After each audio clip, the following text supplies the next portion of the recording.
Yeah, no, I can't call this a calamity exactly, but I can call it a wake-up call. I can call a call. Anyway, there's this document on my Mac that keeps getting deleted, and I cannot fathom out why. Yet, okay, I mean, there's bad advice. This particular one, it's an inconvenience. The document, it's so small that I recreate it every time and vow I will figure it out later. And yeah, I still haven't. But we shouldn't have to fathom out deleted documents because, well, unintentionally deleted documents, because we shouldn't have unintentionally deleted documents. And of course, if it's a tiny document that goes missing like this one for now, well, surely a bigger one can too. So, you and I are going to get our backs up, so to speak. 3 different ways to protect our documents. One that I know you already have, one that I know you can get very easily, and one that, as of this morning, I am now using again. Hello, I'm William Gallagher, and this is 58 Keys, which, as ever, as always, is for writers who lose documents, like you and me, who use and who write and lose documents on Macs, iPhones, and iPads. I do subscribe or support 58 Keys on Patreon because there is so much to talk about, including this now, the mystery of the deleted document. Yeah, it's not going to fly, is it? Let me just reassure myself really about this bit. This particular errant document, well, it's this one, rxcount.txt. It's rx short for record as opposed to tx for transmission. The file is 3 bytes tall. It's like the Hello Kitty of documents. And all it ever has in it is this, a number. But I do use it. I use it every week to start a new 58 Keys episode with this shortcut. Actually run the shortcut, say what the episode's short title is going to be, roughly what it's about, and then that shortcut opens up rxcount.txt, sees the number, adds 1 to it, and goes off using the new number to create the script outline and all of the folders for the different assets and things that I record. Every couple of weeks for 3 months now, I've run the shortcut the normal way and the shortcut's gone. Nah, not doing that. The file doesn't exist, does it? Did this kill? Well, I mean, I'm saying it's killing me, but obviously only a little, or I would have figured it out. And as I say, I recreate it and I mutter a lot. But if I were doing this right, what I could do is retrieve that deleted file. Wherever it was deleted, I could restore it. So let's do this right. First with iCloud, but Twitch, yeah, come to that. Then Time Machine, then a subscription service called Backblaze. First up, iCloud. It has to be first because you've got this. I mean, you've actually got it. You're an Apple user, so you have got iCloud. Apple gives you 5 gigabytes of iCloud space for free, and we could talk about that. We could talk to them about how tiny that is, but you can also buy more. I do buy a lot more. I buy 2 terabytes of iCloud space, and overall, iCloud is tremendous. But it is not a backup, and yet it's very common for people to think that it is and to rely on it. They think of it for reasons. You write a chapter of your novel on your Office Mac, say, and without you even having to think about it in the slightest, that chapter is already on your iPad, it's on your MacBook, it's even on your iPhone. It just does it. But that is the whole point of iCloud. What you need is with you wherever you are and whichever device you happen to have. So no matter what is going on, no matter what you're doing or where you've gone to, if you think of a great line to start off chapter 2, where you just reach for the nearest screen, nearest device, whichever one it is, and you write it. You don't think about the device, you don't think about the screen. It's your writing that you have to be concerned about, nothing else. Certainly not which is the right device, where did I save this kind of thing, all of that sort of stuff that maybe we used to have to do.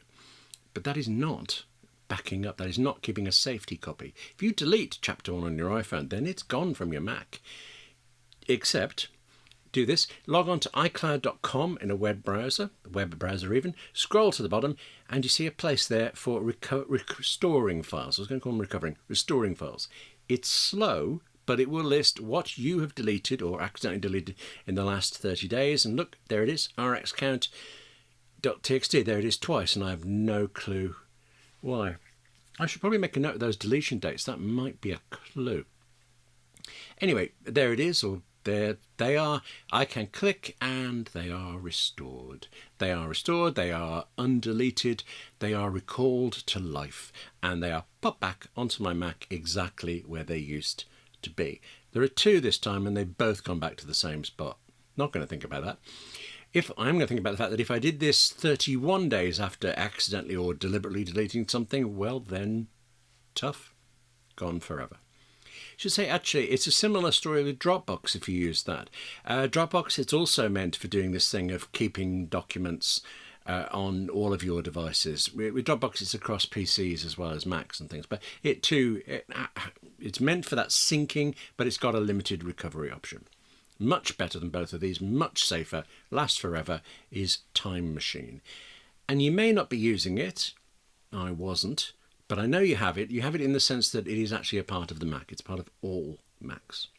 Take a spare hard drive, right? Plug it into your Mac. If it is a completely new, unformatted, unused drive, well then the Mac is likely to say, oh, so do you want to use this as a Time Machine backup? You say yes, it does it, and we're done. That's it, really. I am going to do this, but the drive I thought I had spare turns out to be full of documents from several years ago, and I don't yet know, what's there or how many hours of my life it's going to take to sort through that and the three other drives that are knocking back there. Plus, actually, in this place, it happens to be a very, very old drive, so just finding the right cables took some digging around this bit of a mess in an office for it, but I did that, managed it quite fast. I was really pleased. And when I'm ready, I can plug this drive in and go through this, go to System Settings, choose General, then Time Machine. Tell the Mac, yep, this drive here, that's the one. I want to use this as my magical time machine, and then it will pop off to set it up for you. Here's what's good about Time Machine. And actually, I mean, I wasn't using it now, but I have been using it. It's rescued me a couple of times over the years. I do recommend it. I recommend the fact you don't have to do anything. If you leave that Time Machine drive plugged in all the time, well, you literally don't have to do anything. The Mac just keeps on copying your documents and your versions of your documents as well to that drive, backing it up nice and safe. If you don't leave it in plugged in all the time, well then you should make a note to yourself to plug it in periodically, and then when you do plug it in, the Mac sees the Time Machine, goes, right, let's sort that out, and starts backing up to it gently. The reason it's called Time Machine, by the way, is, well, really it's Apple, isn't it? I mean, they give everything names, and I suppose Apple's right. They knew that no one is going to even get around to looking at or using or looking at something called, I don't know, safety backup copyrightification machine. But also, when you have deleted something and you need it back, it looks like this. You open up Time Machine, and it shows you what you already recognize from your Mac. Folders in Windows with documents in them. But then you can step back, you can scroll back to see how those folders and those documents in those windows were yesterday, or the day before, or the day before that, and so on, back as far as there's room in the Time Machine. You can find a version of the document you later overwrote and just bring it back. That's take a document, restore it. But the main benefit for me a couple of years ago now was somehow I had this Pages document, it was very important, and I got to a point where I just knew I had written and then stupidly deleted a few hundred words that now, in retrospect seemed a lot better than the nonsense I'd written since. I opened Time Machine, found the folder with that document in it, scrolled back through time, and then opened the old version of that Pages document. So I had the old version open and the new. From the old one, I selected the text I wanted, came out, added it into the new one, quit Time Machine, carried on working. I can't praise Time Machine enough. And you know this. The next time it saves you from something, you won't be able to praise it enough either. So you do kind of have to wonder why I don't use it. This is the reason I don't use it. See if we can get the wires here. Yeah, it's a hard drive. It's wired in all the time. It's a 10 terabyte drive, far bigger than any drive I've got spare for an extra Time Machine. And I am slowly filling that up with every one of the ludicrous number of DVDs I bought over the years. They all go on there. They all take up a lot of room. And well, actually, just so you know, I can watch them over an app called Plex. This is Plex on my Office Mac, and I do use it here sometimes, but Plex is also on my Apple TV 4K in my living room. And so from my living room, I can watch any of these videos that are on that drive. It gets streamed. It's my own personal streaming service. Plex streams from here to the TV set. I'm very happy, and I'm finally watching things I bought years ago. But it is a lot of video. And while I do still have all the DVDs somewhere, ripping them takes such a long time, tediously long time. I mean, at the top of my head, figure given what I got, I can easily see me spending the next year ripping them all again if I had to replace that one drive and everything that's on it. Except as of this morning, I don't have to, or I won't have to, because I have signed up to a service called Backblaze. I used to use this a lot, actually, and you'll see why in a moment, but somewhere in the changing over between Macs a few years ago, apparently, I didn't keep up the Backblaze subscription. I didn't use it. But losing that 3-byte document has got me back on this service that will continuously back up my Mac's internal drive and also this 10 terabyte external. As long as this external is permanently plugged into the Mac, it will be backed up by Backblaze along with everything else that's actually inside the Mac. So it has to be connected all the time. You can't have a pile of drives, as I do, and then, plug them in at different weeks to see what happens. That won't get backed up, but one drive plugged in, the lot. If it's permanently plugged in, it's part of your system. You've got that backed up. This is, of course, backing up over the internet. It's a subscription service, backs up over the internet, and the very first time you do it, I mean, with a 10 terabyte drive, it's not going to be quick.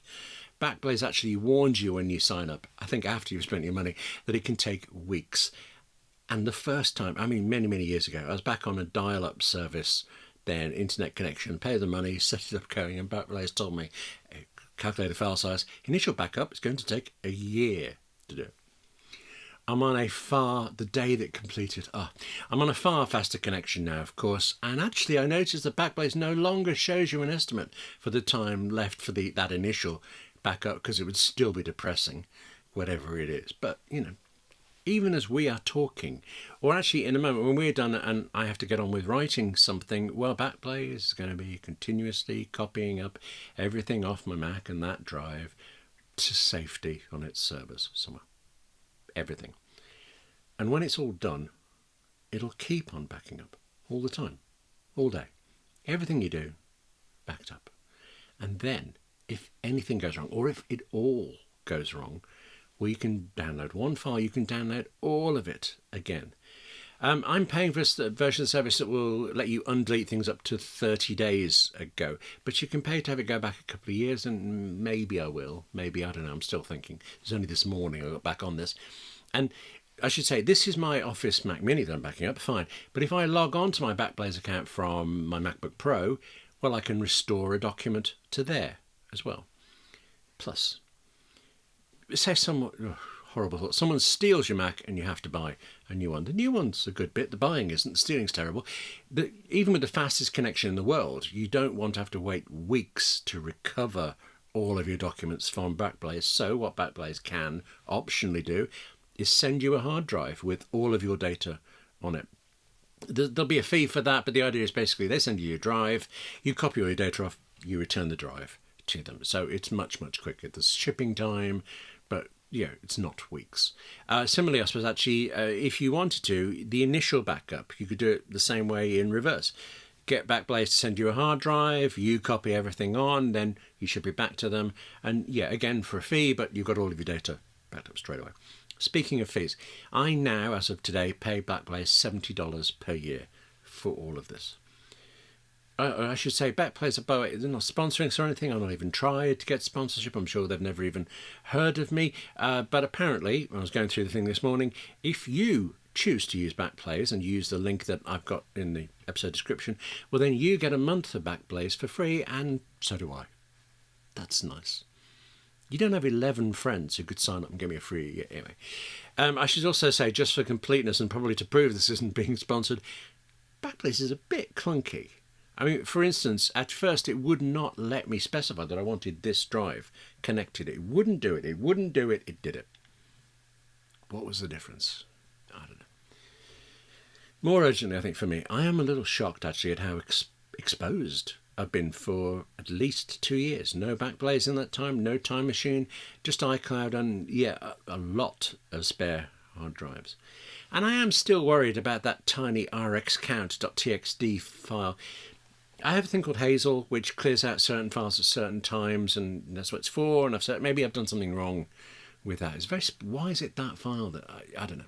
That is 3 bytes of document that actually have led me to feeling a lot safer now about something like 10 terabytes of data, and it's led to me spending $70 more. Yeah. Listen, that's it for this edition of 58 Keys. Thank you very much for watching. Now take care of yourself, back up your documents, write more, and then back those up, and I'll see you soon.